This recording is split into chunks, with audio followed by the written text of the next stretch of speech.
What's going on? I'm a fitness coach that's been at this for 10 years in a coaching capacity, 20 plus years since I lost 60 pounds. And in 10 minutes or less, I'm going to give you the plan that I have established after a lot of trial and error. So, first things first, it comes down to the Big Five framework. These are just five simple habits that I focus on daily with all of my 1,000 plus clients and myself. Number one is cap control. That simply stands for a simplified version of macro tracking. You know your calories where they should be. You know where your protein should be. You give yourself a buffer of 10% below or above, and you hit that target consistently by tracking your nutrition. Shock and awe, yes, you have to do that. What gets measured gets managed. That's the biggest lever to pull if you're looking to lose fat or gain muscle. You need to know your numbers. Number two, though, is simply just drinking enough water. The 3L Club, we call it. 3 liters a day in Canada. What's that? A gallon and a half in the United States. And you make that kind of your foundation.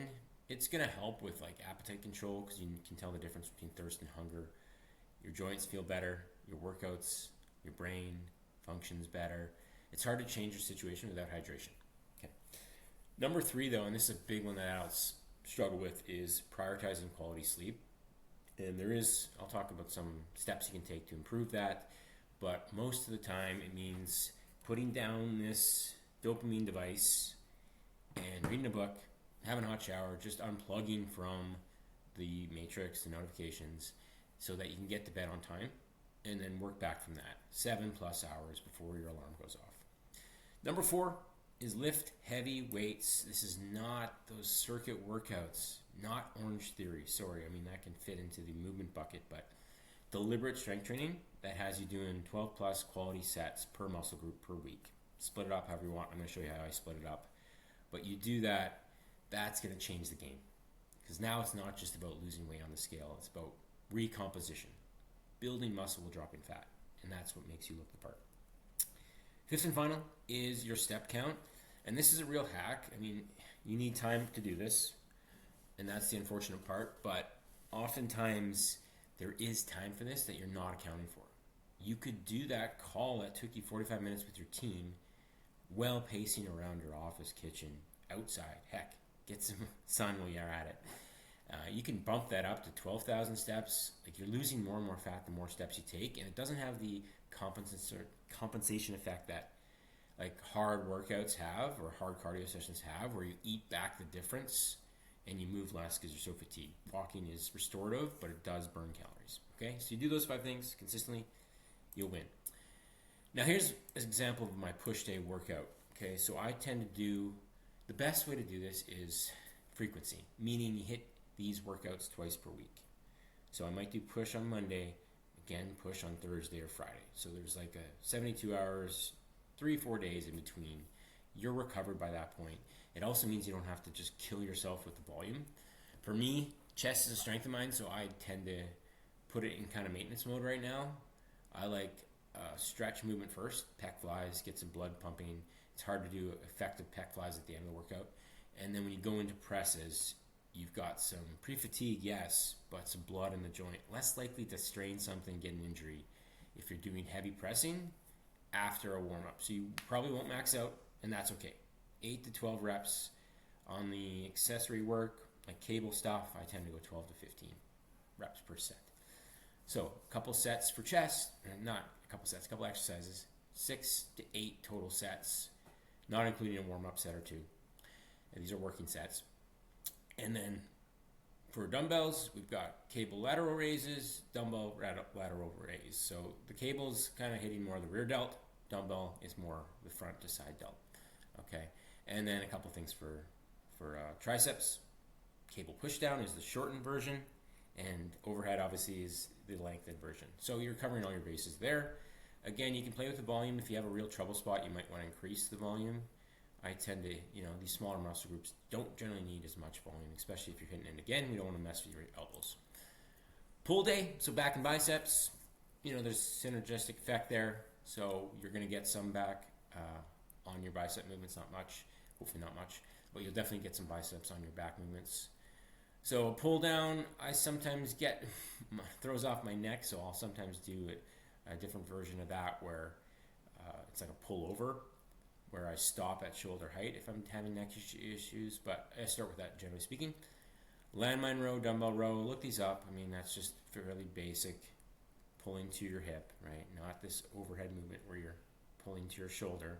That's not a back movement. We want to work in conjunction with the lats, pulling back like you're starting a lawnmower, and a chest supported row. I tend to play with the grips and hand positions so that feels different than the dumbbell row, right? With palms facing behind me versus towards neutral grip. And then rear delts, again, that's the back. We want to hit that as much as possible because that's going to really make your shoulders pop. And then a couple of movements for arms. Okay. And I should mention here, no, we're good. Oftentimes I do incline curls instead of these ones. They work kind of the same movement, kind of on a stretched position. So leg day, sometimes if I'm playing a lot of hockey, this is only once a week.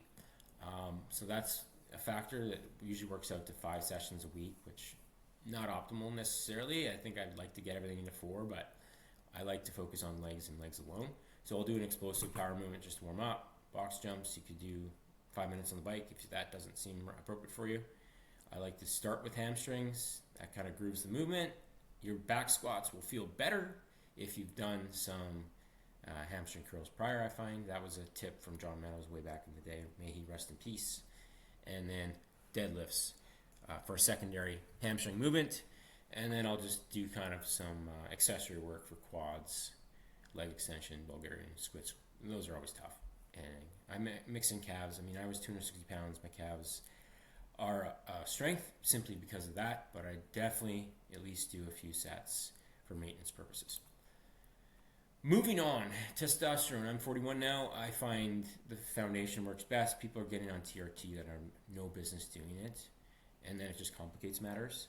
It might be a godsend if you're clinically low and you've tried the lifestyle route, but if you're getting quality sleep, if you're getting some early morning sunlight, if you're managing your stress, then consider supplementation. Boron's the one that I've seen measurable differences in my labs by increasing free testosterone.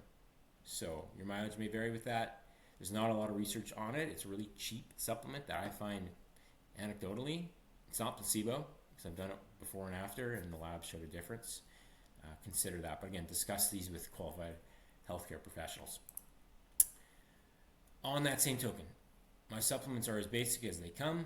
Vitamin D3, K2, I don't even take that in the summer because I do get some sun exposure. Obviously don't burn. Early morning when the sun's low. Boron, like I talked about, based off free testosterone, and I don't want to have to go on TRT because that's a life sentence, and it may have its place eventually for me if I can't keep up the good healthy labs where they are now. Selenium is something new I've introduced because my thyroid was showing a little low on lab work, and I'm in a deficit right now, so that can drop thyroid. So that does help support optimal thyroid production in conjunction with iodine, which I get from iodized salt. So stop using pink salt. Get on the iodized salt if you're not eating kelp, which I don't think you are. You need to have enough iodine in your diet, not too much. Just like selenium, you can have too much. Even 3-4 Brazil nuts can put you to high levels, too high levels. 1 or 2 Brazil nuts, or get it from supplementation. Okay, that's it. Sometimes advanced curcumin if I'm really trying to recover from some joint soreness, but not all the time. So again, the plate formula is the visual. I still lean towards tracking if someone has a specific goal, because what gets measured gets managed. Keep in mind, this isn't like the macro breakdown of 40% protein. It's just protein's a high volume food, so you can have a lot of it. So 40% of your plate is protein. Maybe works out to 30% of your actual calorie intake from protein. That's usually a good macro split. Veggies to fill up, starchy carbs, healthy fat is kind of the breakdown there. I'll give you some specific meals, but in a pinch, you're looking at 2 palm servings of protein, 1 fist of veggies, 1 fist of starchy carbs, and then literally a thumbnail of healthy fats, because it's very calorie dense. A little bit of olive oil goes far, and you may already get some fat from your protein source, depending on what it is, so you may not even need to top up. So what this looks like: egg scramble, small bit of oatmeal. If you have a workout afterwards, I tend to save my carbs for after workouts. Generally speaking, that's me. Burrito bowl, sheet pan salmon, sweet potato. I do always leave room for a treat. Ice cream sandwich, fudge bar, something that's wrappable and controllable that I can fit in. But my calories are lower right now, so this is sort of what it looks like with a protein snack maybe mixed in midday and then that treat at the end of the day. So essentially 3 weekly lifts, push-pull legs. Ideally, if you're a little bit more advanced, we want to splitting those up over 4 sessions, potentially 5, so that we're hitting everything every 4 or so days.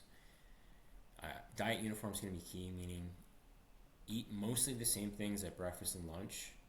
Rotate if need be for variety, but if it's already in your food tracker, one less step, right? The more variety, the harder it is to really measure. And then that still gives you room for a flexible dinner and a treat at night. Set those daily water targets and a step target and have the cues to remind you. Protect a realistic bedtime, okay? Because that's really the foundation. If you're not getting enough sleep, everything else crumbles in this plan. And then review each week. That's what I do with our clients. Monday morning report card. Where did I score? Self-assess, reflect on your week. Okay, now the coach comes in, gives you the plan, your marching orders for the week, what to adjust, what to double down on, what to take out. Okay. So you essentially need a system, and the basics work best. Okay, so if you're watching this, you're unsure where to start, DM me Big Five or hit the link in the description for a free calorie calculator to start off with your nutrition plan and take it from there. We went a little over 10 minutes, but hopefully this was helpful. It really gives you at least the bird's eye view of what really matters when it comes to fitness, fat loss, and your